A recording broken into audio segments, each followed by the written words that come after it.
Hi y'all, it's Bradley the Singing Chef, and I'm coming to you with a recipe for a side dish that some of my buddies from St. Luke's, my church here in Orlando, asked me to do a video of. They saw a picture of these amazing crispy roasted potatoes that I have done and said, how'd you use your potatoes to do that? So today we're gonna figure that out together, okay? It's a pretty simple recipe for the most part. Does take some time, I will say. First thing you're gonna want to do is preheat your oven to 450 degrees. It's a pretty high temp for these crispy potatoes. And then the next thing you're gonna want to do is get kind of a medium-sized saucepan with some water in it, going over here on a burner. It's gonna at least start heading towards a simmer while I finish doing this.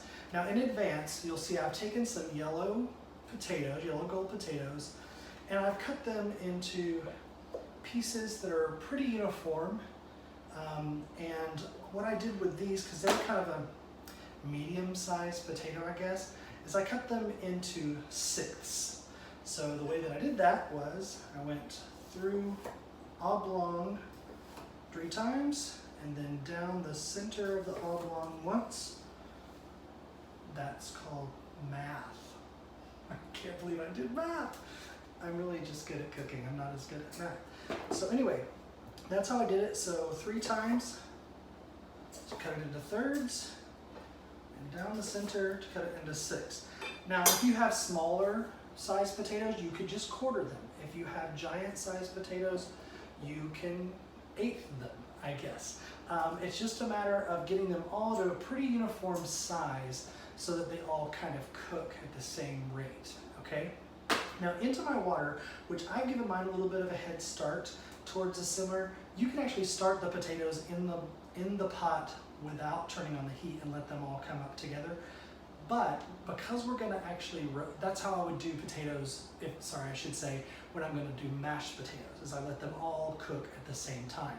I'm giving this a little bit of a head start, so because the simmer is only gonna take about 10 minutes before I take them out and I continue cooking them in the oven. So we're just almost cooking them to fork tender, and that's about where you want them. Okay, to my pot, which is starting to steam up a little bit, I'm going to add, that's pepper, I'm going to add 2 tablespoons of salt. We want this to be, that's a half, 1, half, 2 of salt, so we want to impart some flavor into the potatoes themselves. And then for this recipe, I take some baking soda, and we're going to only do like a half a teaspoon of baking soda into there. It's just the way I've always seen them done. I'm not really sure what chemical reaction it does to help these potatoes, but it is definitely bringing my water up to a simmer pretty quick. Okay, so now all I have to do is I used as many potatoes as I wanted to eat with this particular meal that I am making for dinner. So however many you choose to do is up to you. You just don't want to do too many that it's not going to lay on a flat sheet pan in the oven, okay? So I'm going to take all these potatoes that I cut, drop them down into this water carefully so I don't scald myself. That will get away from me. In you go. Alright. Goes there. Great. So, this mixing bowl is another utensil you're going to need for this particular recipe. And you're going to need a mixing bowl that has some sort of a lid. Or you can even use a not hot pot with a lid as well. The biggest thing to know is that you've got to have a lid for this recipe to work. it'll all make sense soon, okay? Great. So, to our mixing bowl, while these come up to a simmer, they're only going to simmer for about 10 minutes. What I've got over here is I've taken 2 cloves of garlic and I have peeled them. So now I'm just going to do a quick mince through these 2 garlic cloves. Turn it to the side, come back through. Curl your fingers under so you don't get any finger into your potatoes, which would not be good or comfortable, for that matter.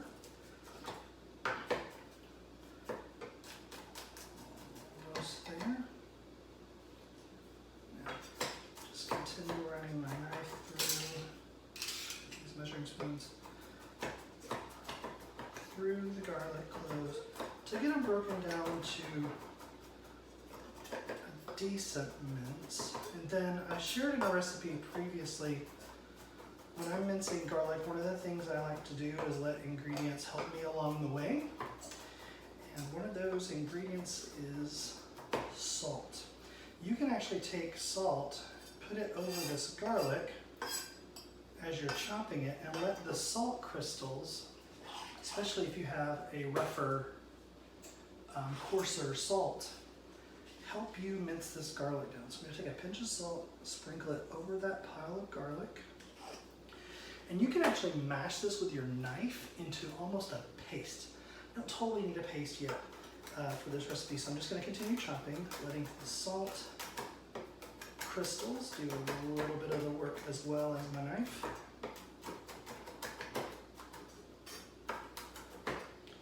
Nothing wrong with a little extra pinch of salt on potatoes, so again, it's not like really gonna affect. Now what I was talking about with like you can mash through the paste into more of a paste like that. For this one, we really just need a mince, okay? All right. That is a pretty small mince of garlic. Great. And that just goes into the mixing bowl or whatever bowl you're going to use that has a lid in it. To that, I'm going to add a pinch of pepper in the bowl, another pinch of salt,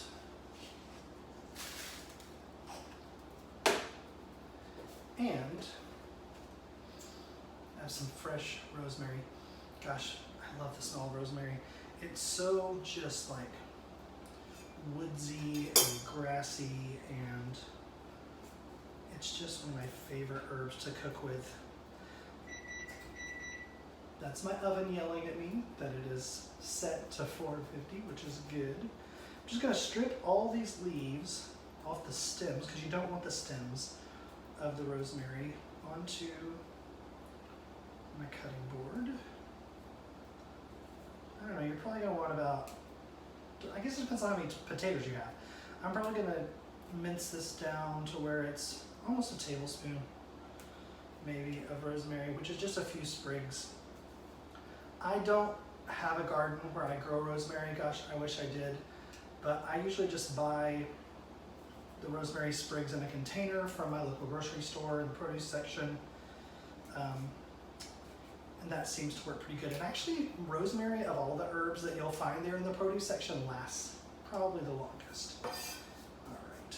And then just take your knife, run through all that rosemary. As you're cutting through this, you're going to start smelling the rosemary even more. It starts releasing a little bit of its oils. Great. We are definitely to a simmer on the potatoes. A little bit more chopping. Great. Set that pile to the side. That's eventually going to go in the bowl, but not quite yet. Okay, I'm going to let these potatoes continue to simmer for a total of about 10 minutes till they're almost fork tender. After that happens, I'm going to actually drain the water in a colander And then I'm gonna put the potatoes from the colander back into the hot pot for just about a minute. What that does is it's gonna help you actually evaporate any leftover water and liquid off of those potatoes to kind of dry them out. I do that when I'm making mashed potatoes as well as this recipe, just so I get just the potato with no extra water. Even with mashed potatoes, when you add cream and butter, you don't really want water to, change that. So same process here for these crispy potatoes as well. Once these are finished simmering for the 10 minutes, I will get those drained back in the pot and we will be right back. Welcome back. I'm Bradley the Singing Chef. We're gonna keep going on these crispy potatoes. So it only actually took, because of the size that I cut these potatoes, only about 6 minutes instead of 10 this particular time around. Just, I think based on because of this, the smaller the cut of the potato, quicker they're gonna cook. So it wasn't quite the 10 minutes that I predicted.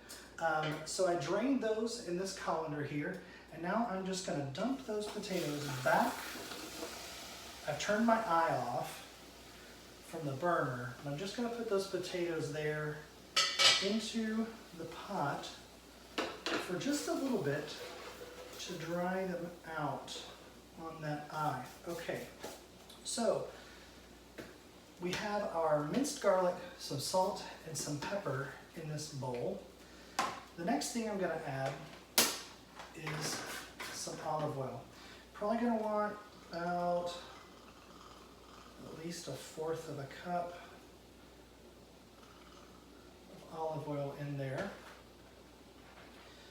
Potatoes are drying nicely. Great. At that point, I'm gonna take those potatoes, so it only barely took a minute to really dry out the extra liquid in there, and put those hot potatoes into the bowl with all the oil and the herbs. You can see, you can't see because the bowl's in the way. They are pretty fork tender, like that's pretty easy to get almost all the way through. Put all these potatoes out of here into the oil bath, set that to the side. All right, now I'm gonna take the last ingredient. It's cornstarch. Okay, it's normally a thickening agent. It also helps crisp up things when you're frying them in a batter. And I find that this cornstarch mixed with the oil and the edges of the potato being starchy is what's gonna help us crisp up these potatoes when we put them in the oven, okay? So I'm gonna start, let's see. Again, this varies depending on how many potatoes you have. That was a 1/2 tablespoon. I'm gonna put in a full tablespoon, I think. Then I'm finally going to add the chopped rosemary. Wound up being about 1.5 tablespoons of rosemary into the bowl. And here is the fun part. You put the lid on the bowl, and you've got the potatoes in, and we're gonna make a maraca, all right? We are gonna shake this vigorously. I mean, it's gonna make some noise. That's not only gonna toss the potatoes in the oil, the rosemary, and the garlic, and the salt, and the pepper, but what the lid is going to do is break down the edges of those cooked potatoes, breaks down the edges of the cooked potatoes, and it almost looks like there's a paste. Come over here so you can see. Almost looks like there's a paste on the outside of all of those potatoes that are pretty well cooked. That's not just the cornstarch and the garlic and the rosemary on there. What you've done by kind of beating the crap out of the potatoes is that you've let those edges get beaten away from the chunk of potato, and that's starch, and that starch is what's gonna help us really crisp the potatoes. You could probably honestly do this without the cornstarch and just rely on the starch of the potato, but the cornstarch to me is like an easy sort of cheat to get them going, basically. I'm gonna shake these one more time because I really want crispy potatoes. All right, that should be pretty good. Great. So I have a lined sheet pan. I've lined it with some aluminum foil. put my potatoes on. I'm just gonna dump those out onto, yes, oh my, good gravy. Great. And an even layer all over that aluminum foil. Then I'm gonna stick these into that really hot 450 degree oven to bake. They're gonna bake for about 20 minutes or so. Then you're gonna wanna take them out, stir them around a bit to get them flipped over so the next side has some time to crisp. And then you're gonna let them go for probably at least another half an hour before they are good and crispy and tasty. The tail end of it, you can take them out and taste them for seasoning, see if you wanna add some more salt and pepper. But that is the basics of getting these potatoes nice and crispy in the oven. And once they are done, I'm gonna pull them out and show you the gloriousness that is this wonderful side dish that could go with any meal you make. Hey y'all, back again with Bradley the Singing Chef. My kitchen smells unreal. It's ridiculous. These crispy potatoes just came out of the oven a little while ago. I let them sit just so I could touch this pan. And oh my gosh, I have to show them to you. Look at this. Look at all that crispy goodness on the potatoes. You're not even ready, guys. I mean, come on. These smell so stinking good. Scoop these off. Pan. Oh, did you hear that? Listen. Clink, clink. That is the sound of crispy joy. Yes. Put these right here. Guys, this side dish, the garlicky, rosemary, salty goodness, would go with any meal. Honestly, they're just so, so good. Taste. Oh, come on.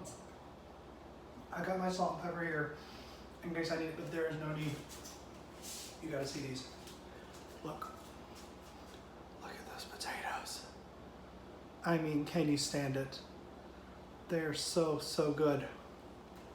Please make this recipe, and please, if you get the chance, please subscribe to my YouTube channel.